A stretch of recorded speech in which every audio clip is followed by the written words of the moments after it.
there, and I don't treat him any different than I would a normal horse. But I'm watching him and I'm waiting for him to do something that tells me that he's not. But I'm sitting here saying basically, I trust to saddle you. So show me otherwise. You know, show me if you're gonna take it or you're going to blow up or be bad about it. I'm not trying to create any problems. What I'm trying to do is I'm trying to figure out if he has any negative actions that I don't like, and then I will work on trying to eliminate that. So, but that's why I have the line in my hand. That way, if I do need to do something, I should have brought my lead line with me. Do you want me to go get it? No, it's fine. It's just I've got more line here than I need. Okay? So I go over, I treat him like, you know, right now, he stands still all right for it. You know, but he still wants to be a little nippy here and there. And I want him to not be paying attention to it, and I don't want him to be paying attention to me. I don't want him to try and bite at me. I don't want him to try and bite at the saddle. I don't want any of that. He can preoccupy himself with something else. That's fine. Like the whip? Like the whip? Yeah. Yeah. Anything. But if he, you know, all of a sudden realizes what I'm doing and blows up, well.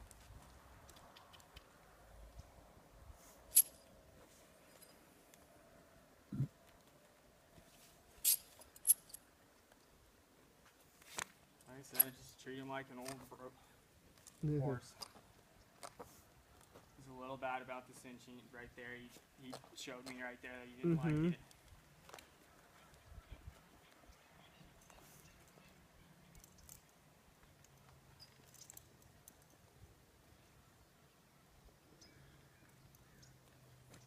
I got that a little twisted there, so. So with him, it's good to have a breastplate. Yeah, I always put a breast collar on because, especially when you do this, when you're doing this stuff with them, I don't ever want this saddle to come off once I've got it on. Yeah.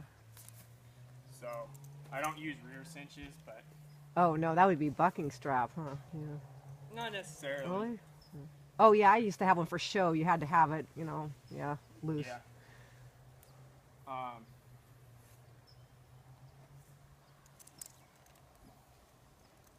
The other thing is notice that when I do work with him, I'm careful. I position myself to where I'm not going to get if he does. Yeah. That's another thing is like kind of knowing where to be. Okay, so I do all this. He doesn't like some of this, right? I want to first make sure that I got this on here tight enough that it's not going to come off, because that's the last thing I want. But you know, most of the time, generally, especially if they've been saddled a few times, they learn real quick that the saddle is really not that big of a deal. Yeah. But now, he still wants to do some stuff here. Take his toy away and put him back to work. But I've already gone through and taught him that when he's supposed to go away from me in the beginning, I want him to just walk off calmly, right? I've already taught him that before I put the saddle on. So before he would walk off calmly, I never put a saddle on it. So I have to have those building blocks. Yeah. Because I want him to walk off and be like, yeah, I got this thing strapped to my back, but it's no different. I'm still doing the same stuff.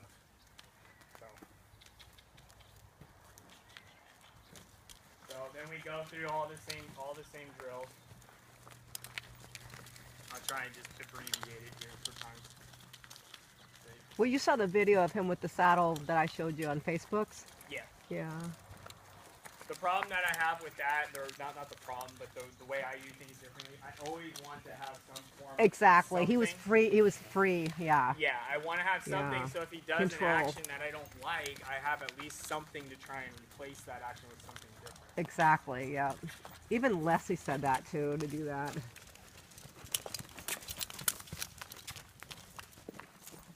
Okay, so as long as he goes through and he's pretty good about this. This is the one thing that I will say he's pretty good about.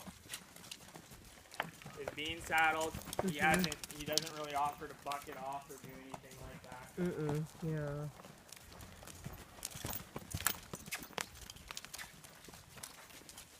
They do get a little funky in here because it's a tight space, but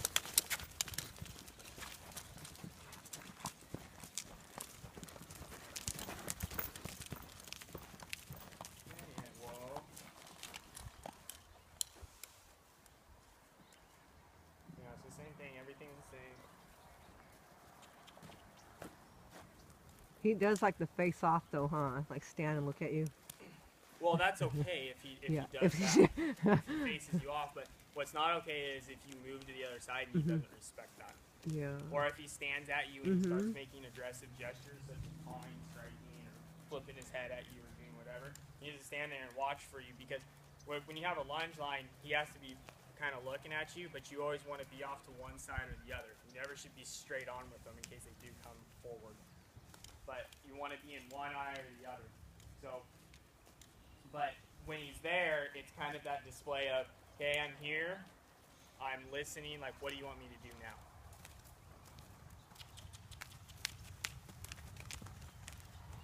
He's still got a lot of growing to do. Yeah. Fancy ballooned out pretty much when she turned 4, and now she's gonna be 7 in May. Oh.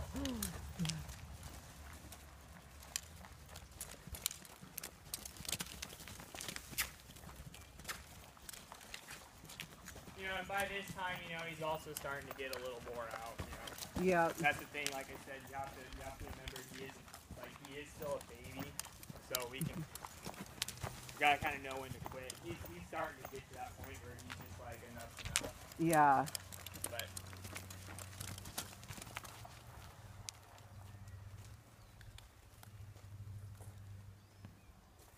What kind of bridle are you using when you get on? I'm not using a bridle. Oh. I don't want to use a bridle yet until I can actually get on him. Oh. I can't get on him yet. Oh. But he has to understand that when I stand up next to him, that he's not to move, that he's not to do anything, that he's not to do anything crazy. Yeah. You know, like I said, he went through his processes of back up and try and threaten to rear, and then he went to just threatening to back up, and then I thought he was going to be okay, and then he committed to trying to kick me, which is fine, you know. But the next thing, like, I want to do is I want to make sure that all this is pretty good, and he doesn't really have too much of a problem with it, you know, all that stuff. But if you were to blow up or do whatever, I'd put him back to work. I'd send him back out. And he's gonna lunge himself right now. I would send him back out because he's probably gonna go into that fear mode again. Probably gonna go back into that fear mode, and he's probably gonna run off and he's gonna do whatever, and that's all. Like I said, it's part of him learning. And then once he calms himself back down, we try again.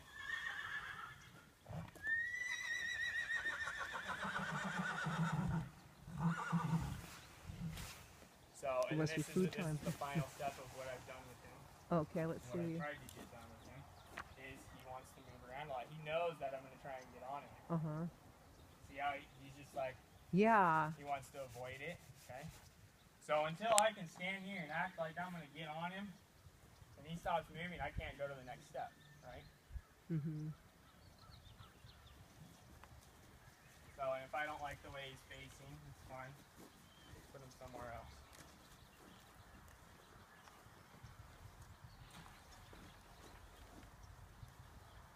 Oh. This is the same thing, you know, like when you get up close and personal with him, what's he do? He gets really fussy, right? I'm too much in his bubble.